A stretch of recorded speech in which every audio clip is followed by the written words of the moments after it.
మోకాళ్లలో గుజ్జును పెంచి నొప్పిని తగ్గించి సర్జరీని దూరం చేసే ఫ్రీడమ్ వాక్. నమస్తే, నేను విజయ్.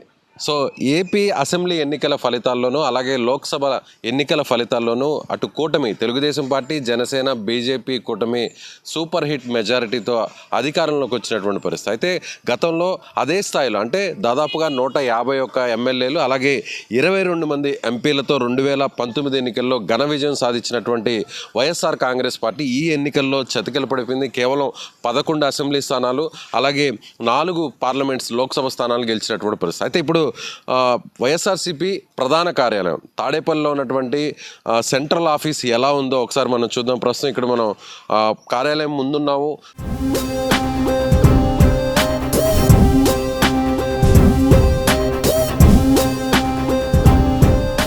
దాదాపుగా అధికారంలో ఉన్నటువంటి 5 ఏళ్ల కాలంలో ఈ కార్యాలయం నుంచే మొత్తం అంతా కూడా పార్టీకి సంబంధించినటువంటి కార్యక్రమాలు నిర్వహించారు. ఇక్కడ ప్రస్తుతం మనం చూడొచ్చు, జగన్ అను నేను సిద్ధం అనేటువంటి ఒక కౌంట్ డౌన్ కూడా వైసీపీకి సంబంధించినటువంటి నాయకులు ఏర్పాటు చేశారు. తిరిగి రెండోసారి అధికారంలోకి వస్తామనేటువంటి నమ్మకంతోనే ఈ కౌంట్ డౌన్ లాంటి ఒక డిజిటల్ క్లాక్ని అక్కడ ఏర్పాటు చేయడం జరిగింది, కౌంట్ డౌన్ని ఏర్పాటు చేయడం జరిగింది. అయితే నిన్ననే దీన్ని తొలగించినటువంటి పరిస్థితి.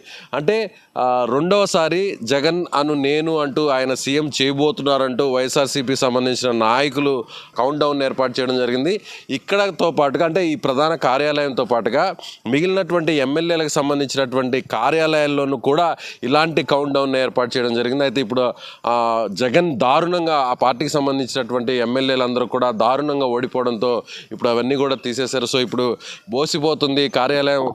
ఎప్పుడు సందడిగా అధికారంలో ఉన్నప్పుడు ఎప్పుడు సందడిగా ఉన్నటువంటి ఈ ఆఫీసు వైసీపీ సెంట్రల్ ఆఫీస్ ఇప్పుడు నాయకులు ఎవరు కూడా వచ్చేటువంటి పరిస్థితి లేదు. ఎందుకంటే ఎవరు కనీసం ఇక్కడికి వచ్చి కార్యకర్తలకు ఒక భరోసా ఇచ్చేటువంటి పరిస్థితి కూడా లేదని చెప్పాలి. ఎందుకంటే ఇంకా కూడా దాదాపుగా ఓడినటువంటి ఎమ్మెల్యేలు, ఎంపీలు వీరందరూ కూడా ఇళ్లకే పరిమితమయ్యారు. ఇంట్లో నుంచి బయటకు రాలేనటువంటి పరిస్థితి. చాలా వరకు కూడా అక్కడ ఉన్నటువంటి ఆ నియోజకవర్గాలకే పరిమితమయ్యారని చెప్పాలి. ఈ ప్రాంతం నుంచే వైసీపీకి సంబంధించినటువంటి ముఖ్య నాయకులు ఎవరైతే సజ్జల రామకృష్ణారెడ్డి ఉన్నారో, సజ్జల రామకృష్ణారెడ్డి గారు ఇక్కడి నుంచే ఎక్కువగా ఆయన విలేకరుల సమావేశాలు నిర్వహిస్తారు. మంత్రులు కావచ్చు, ఎమ్మెల్యేలు కావచ్చు, పార్టీకి సంబంధించినటువంటి కీలకమైనటువంటి నేతలంతా కూడా ఇక్కడి నుంచే సమావేశాలు నిర్వహించే పరిస్థితి. అయితే ఇప్పుడు ప్రతిపక్ష హోదా కూడా వైసీపీకి దక్కకపోవడంతో అసెంబ్లీలో ఇప్పుడు రాబోయేటువంటి రోజుల్లో పార్టీని ఏ విధంగా పునర్నిర్మిస్తారు, ఏ విధంగా పార్టీని తర్వాత జరిగేటువంటి ఎన్నికల్లోకి ఏ విధంగా బలోపేతం చేస్తారో కూడా ఇప్పుడు అర్థం కానటువంటి పరిస్థితి ఉంది. సో ఇప్పుడు కార్యకర్తలు, నాయకులు అందరూ కూడా పూర్తిగా నిస్తేజంలోకి వెళ్ళిపోయారు. ఇలాంటి దారుణమైనటువంటి ఓటుని కన్నీ విని ఎరగని రీతిలో అంటే ఏపీ చరిత్రలోనూ ముఖ్యంగా ఏదైతే తెలుగు రాష్ట్రాల చరిత్రలోనూ ఇంత దారుణమైనటువంటి ఓటమిని చవి చూసిన తర్వాత ఇప్పుడు వైసీపీ ఎలా కోలుకుంటుంది, వైసీపీ సంబంధించినటువంటి నాయకులు ఏ విధంగా పార్టీని గాడిలో పెడతారో కూడా ఒక అర్థం కానటువంటి సిచ్యువేషన్ అయితే ఉంది. ఎన్నికల ఫలితాలు వచ్చినప్పటి నుంచి ఇప్పటి వరకు ఎవరు కూడా వైసీపీకి సంబంధించినటువంటి నాయకులు ఎవరు కూడా పార్టీ ఆఫీస్కు రానటువంటి పరిస్థితి, చాలా బోసిపోతున్నటువంటి పరిస్థితి.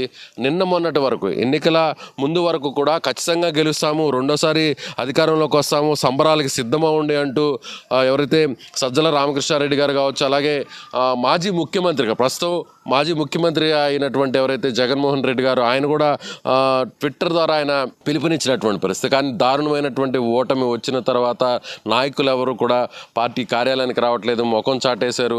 ఎవరు కూడా మీడియాకు ముందుకు రానటువంటి పరిస్థితి. ఒకరు ఇద్దరు నాయకులు ఆయా ప్రాంతాల్లోనే అక్కడ మీడియా సమావేశాలను ఏర్పాటు చేయడం జరిగింది. అలాగే మాజీ ఎమ్మెల్యేలు, మాజీ ఎంపీలు, మాజీ మంత్రులు ఆయా నియోజకవర్గాల నుంచే మీడియా సమావేశాలు ఏర్పాటు చేసినటువంటి పరిస్థితి.